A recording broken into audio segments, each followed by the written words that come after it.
எண்ணுயிர் தமிழ் உறவுகளுக்கும் அறச்சீற்றத்தின் வாயிலாக பார்த்து கொண்டிருக்கும் எண்ணுயிர் தமிழ் உறவுகள் அனைவருக்கும் இனிய மாலை வணக்கம். தொடர்ந்து நம்ம அரசியல் விமர்சகராக, தமிழ் தேசிய ஊடகவியலராக திராவிட சித்தாந்தங்களை எதிர்த்தும் இந்த மக்களுக்கான மண்ணுக்கான அரசியலை பேசி எதிர்கட்சிகளை விளாசி எடுத்துக்கொண்டிருக்கோம். கேள்வி அலைகளால் ஆளும் கட்சிக்கு ஒரு கேள்வி கேட்டுக்கிட்டு எதிர்கட்சியாக நின்று ஒரு ஊடகமாக நின்று மக்களுடைய ஊடகமாக நின்று அப்படிதான் இந்த காணொலியும் அமைய போகுது. களத்தில் இறங்கி நாம் தமிழர் கட்சி அடிச்சிருக்கு இன்னைக்கு. அதை பற்றியும் சனம் ஷெட்டி என்கிற ஒரு பெண் பைத்தியக்கார பேச்சை பேசியிருக்கு நீட் தேர்வுக்கு எதிரான போராட்ட காலத்தில். அதை பற்றியும் அமைச்சர் ரமேஷ் அவர்கள் மிரட்டல் பேச்சை பேசியிருக்கார். ஹைலைட்டே இதுதான். நான் முதல்வர்லாம் நம்ம யாரும் இழுக்கக்கூடாது, என்னை பற்றி பேசுங்க, என்னை பற்றி நல்லா பேசுங்க, அதுதான் எனக்கு ஸ்டால் அப்படின்னு பேசியவர் தமிழ்நாடு முதல்வராக இருக்கக்கூடிய திரு விஜய் அவர்கள். நல்லா பேசுங்க, அதுதான் எனக்கு பூஸ்டார். இப்போலாம் முதல்வர் பெயரை இழுக்கக்கூடாதுன்னு மிரட்டல் பேச்சை திரு விஜய் அவர்கள் பேசி கொண்டிருக்கிறார். திரு ரமேஷ் அவர்கள் பேசி கொண்டிருக்காரு. ரொம்ப ஜாப் ஆகுது. ஜனநாயக படம் போல ஜம்மு மிட்டாய் போல இழுத்து வச்சிருக்காங்க. அந்த படத்தை பார்த்ததுல இந்த எனக்கு போல குழம்பு போச்சு. அதுபோல இந்த காணொலியில் முழுசாக எல்லாத்தையும் பார்க்க போகிறோம். அதுக்கு முன்னாடி லைக்கு, ஷேரு, கமெண்ட்டு, சப்ஸ்கிரைப்லாம் பண்ணிக்கோங்க. இன்னும் வீரியமாக இந்த களத்திலே ஓட வேண்டிய தேவை இருக்கிறது. அநீதிகளுக்கு எதிராக குரல் கொடுக்க வேண்டிய தேவையும் நிறைய இருக்கிறது நமக்கு நாமே ஊடகம் என்று. அதனால் எல்லோரும் சப்ஸ்கிரைப் பண்ணி வச்சுக்கோங்க. நீங்களும் அரசியலை பேசுங்க.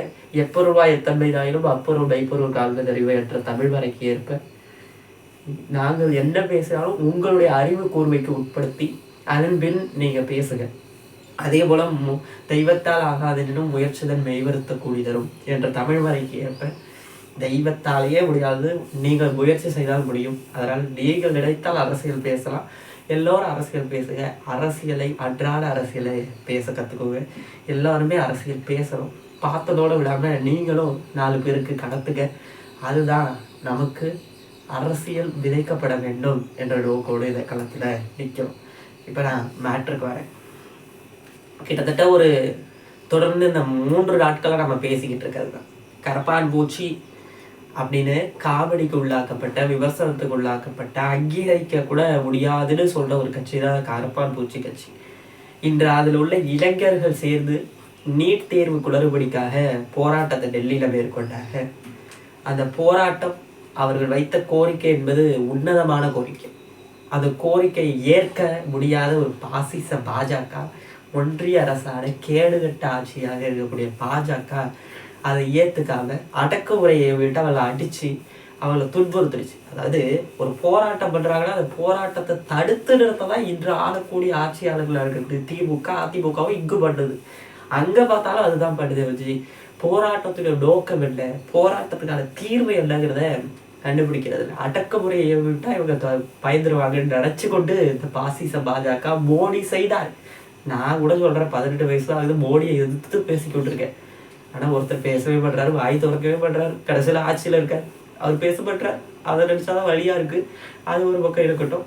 அப்படிப்பட்ட பாஜகவை எதிர்த்து போராடி இன்று வரை போராடிட்டு இருக்காங்க. அந்த டெல்லியோடைய போராட்டத்துக்கு ஒரு மகத்தான வெற்றி இன்று ஒன்று கிடச்சிருக்கு. ராஜினாமா செய்திருக்காங்க. அதை பற்றி நம்ம அடுத்த காணொலியில் பேசுவோம். அந்த ஒரு டெல்லி போராட்டத்திற்கு ஆதரவாக தமிழ்நாட்டிலும் தொடர்ந்து பல்வேறு கட்சிகளுடைய மாணவர் சங்கங்களும் மாணவர்களும் தன்னார்வலர்களும் சமூக ஆர்வலர்களும் நீட்டை எதிர்க்கக்கூடிய ஒவ்வொருவரும் இந்த களத்தில் போராடி கொண்டிருக்காங்க.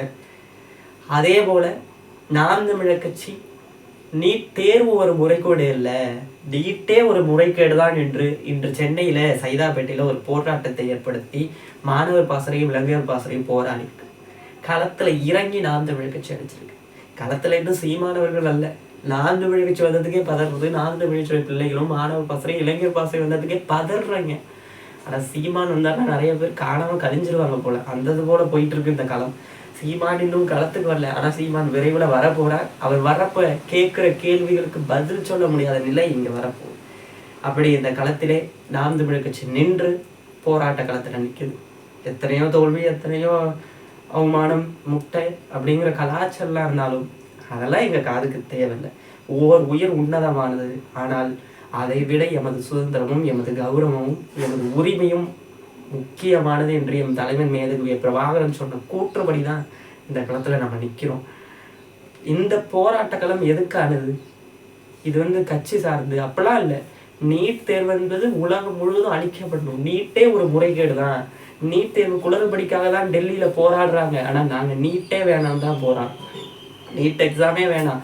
இந்த நீட் தேர்வு ரத்து செய்வதற்கு இன்று நாங்க போராடின மாணவர் பாசறைக்கோ இளைஞர் பாசறைக்கோ இல்லை போராடியவருக்கோ கிடையாது. அந்த நீட்டால் இறந்து போன என்னுயிர் அக்கா தங்கைகளுக்கும் அண்ணன் தம்பிகளுக்கும் தான் அது சேரும். ஏன் திமுக ஆட்சியில் மட்டும்தான் நீட் தேர்வால இறந்துருக்காங்களா? அன்று ஓடினார் அந்த பெண்மணியை பார்க்க, அந்த அக்காவை பார்க்க விஜய் அவர்கள். ஆனா இன்று அவருடைய ஆட்சியிலே 4க்கும் மேற்பட்டவர்கள் இறந்து போயிருக்காங்க நீட் தேர்வால பாதிக்கப்பட்டு. ஆனா அவர்களை விஜய் அவர்கள் பார்க்கல, நீட் தேர்வை பத்தி பேசல. அப்படிலாம் தமிழ்நாடு இருந்து கொண்டிருக்கு. அப்படிப்பட்ட போராட்டத்தை எதிர்த்து ஆதரித்து நாம் தமிழர் கட்சி களத்திலே போராடி இருக்கிறது. மாணவர் பாசறையும் இளைஞர் பாசறையும் சேர்த்து இந்த களத்திலே உறுதியாக நின்று போராடி வென்று காட்ட வேண்டிய கடமை நமக்கு இருக்கு. நாம் தமிழர் கட்சி போராட ஆரம்பிச்சதுனால அந்த போராட்டத்துக்கு கண்டிப்பா பல போராட்டங்களுக்கு வெற்றி வந்திருக்கு. பல போராட்டங்கள்ல வெற்றியை கண்டிருக்கு. அதுபோல இந்த நீட் தேர்வை எதிர்த்து இன்று தொடங்கிய போராட்டம் இன்னும் பத்தி எரிய இருக்கு. அங்க கொளுத்தி விட்டுருக்காங்க. இன்னும் பல இடங்கள்ல இது பத்தி எரிய இருக்கு. நீட் தேர்வை அடியோடு அடிக்கும் வரை இந்த புரட்சி பரவுங்கிறத இந்த இடத்துல சொல்லி நாம் தமிழர் கட்சி களத்தில் நிற்கிது, மக்களுக்காக நிற்கிது, மண்ணுக்காக நிற்கிது அப்படின்னு இந்த இடத்துல குறிப்பிட வேண்டியது இருக்கு. ஏன்னா எவ்வளவோ சொன்னோம், எவ்வளவோ மேடைகளில் பேசுகிறோம், எவ்வளவோ தொடர்ந்து பேசிக்கிட்டு தான் இருக்கோம். ஆனால் வென்றது யாரோ ஒருத்தர். ஆனால் உண்மையின் பக்கமும் நேர்மையின் பக்கமும் மக்கள் வாக்களிக்கலை. இனியாவது நம் பிள்ளைகளை ஆள வைக்க வேண்டும் என்ற நோக்கோடு இந்த இடத்துல நாம் தமிழர் கட்சி களத்தில் நிற்கிறது மீண்டும் பதிவு செய்யும். அதன் பிறகு நேற்று அண்ணன் பாலனுடைய இல்லத்தில், சென்னையில் பாலனுடைய இல்லத்தில் நீட் தேர்வை எதிர்த்து போராட்டத்தை ஆர்கனைஸ் பண்ணி எல்லாரும் பண்ணிட்டு இருக்காங்க. காக்ரோச் ஜனதா பார்ட்டி அப்படிங்கிற கட்சியுடைய மாணவர்களும் இளைஞர்களும் எல்லா கட்சியுடைய கட்சி சார்ந்து இதில் வரல. இந்த மாணவர்களுக்காகவும் இளைஞர்களுக்காகவும் நின்று போராடுவதற்காக அந்த போராட்ட களத்தில் அண்ணன் பாலன் இல்லத்தில் போராடி கொண்டிருக்காங்க. நேற்று போராடினாங்க. அதில் சனம் ஷெட்டி அப்படிங்கிற ஒருவர் கலந்துக்கிட்டு பேச சொல்கிறாங்க, பேசுகிறாங்க. அவர்கள் பேசுறதுல எந்த தடையும் இல்லை. அவர்களை பேச வேணாலும் யாரும் சொல்லலை, பேசலை, மைக்கை பிடிக்கிட்டாங்க அப்படிலாம் எதுவுமே இல்லை. தொடக்க விடுறாங்க, மைக்கை பிடுங்குறனா எப்பயோ பிடிக்கிருக்கலாம், ஆனால் பிடுங்கலாம் இல்லை மைக்கை. சனம் ஷெட்டி அவர்கள் அந்த பாலனுடைய இல்லத்துக்கு எதுக்கு வந்தாங்க? நீட்டு தேர்வை எதிர்த்து போராட அங்கே வந்திருக்காங்க. அது சென்னையில் தமிழ்நாட்டில் நடக்கக்கூடிய நீட் தேர்வை எதிர்த்து போராட, சென்னையில் தமிழ்நாட்டில் டெல்லியில் நடக்கக்கூடிய போராட்டத்தை ஆதரித்து நடக்கக்கூடிய போராட்டம். இதில் சனம் ஷெட்டி அவர்கள் பேசுகிறதுல எந்த குறையும் இல்லை. அதே போல் மைக்கை யாரும் கொடுக்கல. பேச ஆரம்பிக்கும் போது அவங்க பேசுகிறாங்க. இதில் மாணவர்கள் எத்தனை பேர் வந்திருக்கீங்க? இளைஞர்கள் எத்தனை பேர் வந்திருக்கீங்க? நான் பாலிட்டிக்ஸ் அப்படிலாம் யார் வந்திருக்கீங்க? பொலிட்டிஷியன்லேருந்து யார் வந்திருக்கீங்க அப்படின்னு அட்டண்டன்ஸ் எடுத்துகிட்டு அதுக்கப்புறம் பேச தொடங்குறாங்க. நீ எதுக்கு வரல? நீட்டு தேர்வை எதிர்த்து என்ன பேசணும்? நீட்டு தேர்வை எதிர்த்து பேச தான் வந்திருக்கேன். ஆனால் அங்கே மாணவர்கள் எத்தனை பேர் வந்திருக்காங்க, மீனவர்கள் எத்தனை பேர் வந்திருக்காங்க, நான் பாலிட்டிக்ஸ் எத்தனை பேர் வந்திருக்காங்க. பாலிட்டிக்ஸ் பேசுகிறவங்கலாம் இங்கே வர வேண்டியில்லை, அவங்களாம் ஜோக்கர்ஸ் அப்படிலாம் பேசிக்கிட்டு இருக்காரு. நீ கடைசி வரைக்கும் அங்கே பேசுனதுல உங்கள் மைக்கை பிடுங்குற வரைக்கும் நீங்கள் பேசுகிறீங்களா? அதில் ஏதாச்சும் நீட்டு தேர்வை பற்றி பேசுகிறீங்களா? நீட் தேர்வை இவங்க தான் கொண்டு வந்தாங்க. நீட்டு தேர்வை எதிர்த்து பாஜகங்கிற ஒரு வார்த்தையை சொன்னீங்களா? தளபதி படம், நான் தளபதி ஃபேனு, இப்போதான் ஜனநாயகன் நேற்று தான் பார்த்தேன்னு அங்கே பேசுகிறீங்க. அடிப்படை அறிவு, அடிப்படை புரிதல் எதுவும் இருக்கா உங்களுக்கு? தளபதி படமும் தளபதி ஃபேனுன்னு அங்கே போயிட்டு சொல்கிறீங்க. அவன் கொலவரியில் இருக்கான் விஜய் மேலே. ஏன்னா சென்னையில் நடந்த ஆர்ப்பாட்டத்தை, ரோட்டில் நடந்த ஆர்ப்பாட்டத்தை அடக்குமுறையை ஏவி விட்டது தமிழ்நாடு முதல்வராக இருக்கக்கூடிய உங்கள் தளபதி. டெல்லியில் போராட்டத்தை ஆதரித்து சென்னையில் போராடும் போது அறப்போராட்டம் இல்லை, அது சாலையில் போராடக்கூடாதுன்னு ராஜ்மோகன் சொல்கிறார். கைது செய்கிறதுக்காக காவல்துறை அடக்குமுறையை ஏவி விடுது. அந்த கோபத்தில் விஜய் மேலே இருக்கு. அங்கே போயிட்டு விஜய் அவர்கள் நான் தளபதி ஃபேனுங்கிறாங்க. இவர்கள் என்ன நினச்சிட்டாங்கன்னா சனம் ஷெட்டி அவர்கள் தளபதி ஃபேன்னு சொன்னால் இங்கே எல்லாம் கூட்டமாக இருக்காருங்க, எல்லாம் தற்கொலையாக இருப்பாருங்க, நம்ம ஆளுகளாக இருப்பாருங்க, அடியலாக இருப்பாருங்க, கத்துப்பாருங்க, ஒரு ஃபேன் பேஸாக கிரேஸ் ஆகிடலாம், விஜயவர்களை வச்சு ஆகிடலாம் அப்படின்னு நினச்சிக்கிட்டு சனம் ஷெட்டி வந்திருக்காங்க. உள்டாவாயிடுச்சு. இங்கே பாருங்க, போராட்ட களத்தில் நிற்கிறவங்க தற்குறிகள் இல்லை, அணில்கள் இல்லை பயந்து ஓடுறது. விஜய் அவர்களை எதிர்த்து பேசக்கூடிய புரட்சியாளர்கள் ஷேகுவாராவை படித்தவங்க, பிடல் காஸ்ட்ரோவை படித்தவங்க, தலைவர் பிரபாகரனை படித்தவர்கள், புரட்சியாளர்களை படித்தவர்கள் அங்கே நிற்கிறாங்க. 4 திரைப்படத்தை பார்த்து ரசித்தவங்க அங்கே நிற்கல. காவலன்னு பார்த்தோம், கத்தி படத்தை பார்த்தோம், சுறா படத்தை பார்த்தோம், இன்ஸ்பிரேஷன் ஆனவங்க அங்கே நிற்கல. பிடல் காஸ்ட்ரோவா, பழனி பாபா, அப்படிப்பட்ட புரட்சியாளர்களை பார்த்து இன்ஸ்பிரேஷன் ஆகி நிற்கிறாங்க அந்த காலத்தில், போராட்ட காலத்தில். அங்கே வந்துக்கிட்டு தளபதினா நாங்களுக்கு ரொம்ப பிடிக்கும், நாங்களா ஃபேன், தளபதி படம் நாங்கள் ஏதுதான் பார்த்தோம், நீங்களா ஜோக்கர்ஸ். நீட்டு தேர்வை எதிர்த்து பேச வக்கற்ற இந்த பெண் ஜனநாயகன் படத்துக்கு ப்ரொமோஷன் பண்ணுற மாதிரி அங்கே பண்ணா. உங்களை பைக்கை கொடுக்காம மங்க மத்தாயே ஆராத்தி எடுப்பாங்களோ.